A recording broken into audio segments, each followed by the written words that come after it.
दिल्ली शराब नीति केस में आरोपी डिप्टी सीएम मनीष सिसोदिया ने शुक्रवार को तिहाड़ से देश के नाम चिट्ठी लिखी है। इसमें उन्होंने प्रधानमंत्री नरेंद्र मोदी की शिक्षा पर सवाल उठाया। उन्होंने लिखा कि मोदी गर्व से कहते हैं कि गांव के स्कूल तक ही उनकी शिक्षा हुई है। लोग कंपनी में मैनेजर रखने के लिए पढ़ा लिखा आदमी ढूंढते हैं। क्या देश के सबसे बड़े मैनेजर को पढ़ा लिखा नहीं होना चाहिए? मनीष सिसोदिया शराब नीति केस में सीबीआई और ईडी के केस में आरोपी हैं। वो अभी तिहाड़ में बंद है। राउज एवेन्यू कोर्ट और दिल्ली हाई कोर्ट में जमानत के लिए अपील कर भी चुके हैं। वहीं मनी लॉन्ड्रिंग केस में जमानत पर 12 अप्रैल को सुनवाई होगी, तो कोर्ट उनकी न्यायिक हिरासत 17 अप्रैल तक बढ़ा चुकी है। अब आइए आपको बताते हैं कि मनीष सिसोदिया ने तिहाड़ जेल में बैठे बैठे अपनी चिट्ठी में किस बात का जिक्र किया है। दरअसल उन्होंने लिखा कि आज हम 21वीं सदी में जी रहे हैं। दुनिया भर में विज्ञान और टेक्नोलॉजी में हर रोज नई तरक्की हो रही है। सारी दुनिया आर्टिफिशियल इंटेलिजेंस की बात कर रही है। ऐसे में जब मैं प्रधानमंत्री को ये कहते हुए सुनता हूँ कि गंदे नाले में पाइप डालकर उसकी गैस से चाय या खाना बनाया जा सकता है, तो मेरा दिल बैठ जाता है।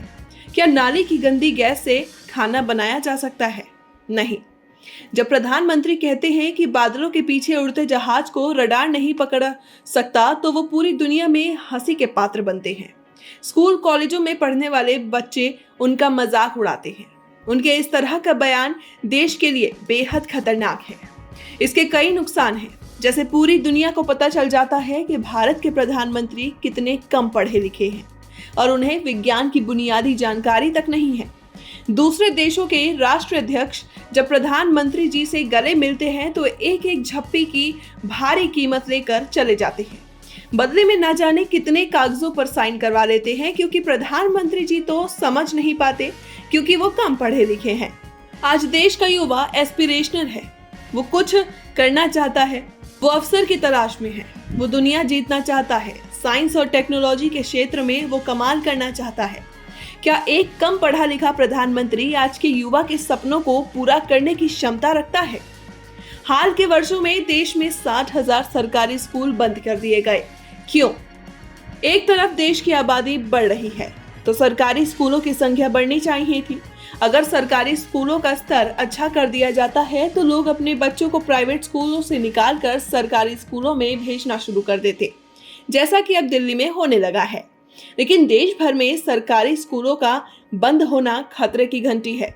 इससे पता चलता है कि शिक्षा सरकार की प्राथमिकता है ही नहीं। अगर हम अपने बच्चों को अच्छी शिक्षा नहीं देंगे, तो क्या भारत तरक्की कर सकता है? कभी नहीं। मैंने प्रधानमंत्री जी का एक वीडियो देखा था, जिसमें वो बड़े गर्व के साथ कह रही हैं कि वो पढ़े लिखे नहीं हैं, केवल गांव के स्कूल तक ही उनकी शिक्षा हुई। क्या अनपढ़ या कम पढ़ा लिखा होना गर्व की बात है? जिस देश के प्रधानमंत्री को कम पढ़े लिखे होने पर गर्व हो, उस देश में एक आम आदमी की बच्चे के लिए अच्छी शिक्षा का इंतजाम कभी नहीं किया जाएगा। हाल के वर्षों में 60,000 सरकारी स्कूलों को बंद किया जाना इसका जीता जागता प्रमाण है। ऐसे में भारत तरक्की कैसे करेगा? आप अपनी छोटी सी कंपनी के लिए एक मैनेजर रखने के लिए भी एक पढ़े लिखे व्यक्ति को ढूंढते हैं। क्या देश के सबसे बड़े मैनेजर को पढ़ा लिखा नहीं होना चाहिए? तो ये थी जेल में बैठे सिसोदिया द्वारा लिखी गई चिट्ठी। आपको बता दें, दिल्ली शराब नीति मामले से जुड़े मनी लॉन्ड्रिंग केस में सिसोदिया की जमानत याचिका पर अब 12 अप्रैल को सुनवाई होगी। इसके अलावा कोर्ट ने उनकी न्यायिक हिरासत को 17 अप्रैल तक बढ़ा दी है।